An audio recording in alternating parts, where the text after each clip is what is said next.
doesn't tempt you to go get into pornography.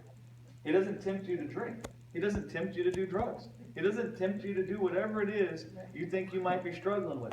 That's the fruit of you having already succumbed to the temptation a long time ago.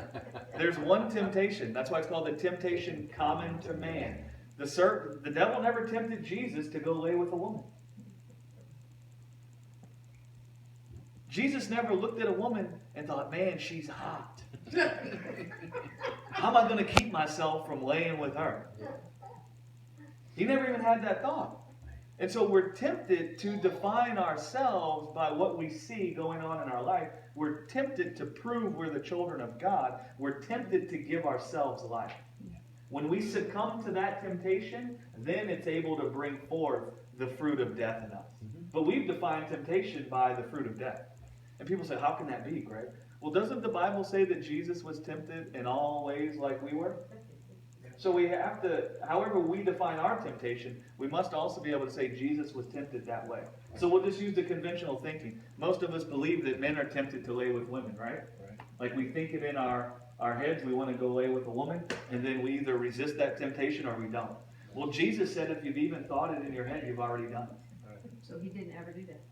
So if we say Jesus was tempted to lay with a woman, then that means Jesus thought it in his head. Right. And that means he's a saint. So how does that fit with our theology about what the temptation is?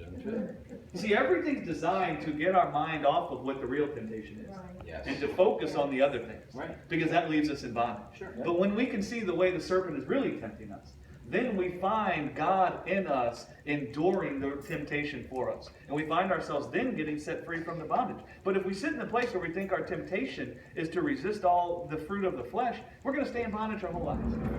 Does everybody follow that thing? Does everybody know where Jesus said, if you've thought of doing it, you've already done it? And so if Jesus thought of laying with the woman, that means he did it. Yeah. No, there's real clear scriptures that talk about Jesus' temptation. Luke 2, go read it. None of that was the serpent tempting Jesus to get high, to do drugs. None of that was tempting Jesus to lay with a woman, commit adultery. None of that. All was it, if you're the Son, use your ability, make those stones your food for life.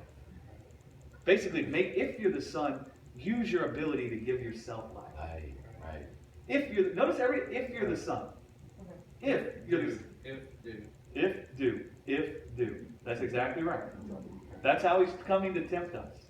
If we succumb to that temptation long since past, then it can produce the fruit of the flesh.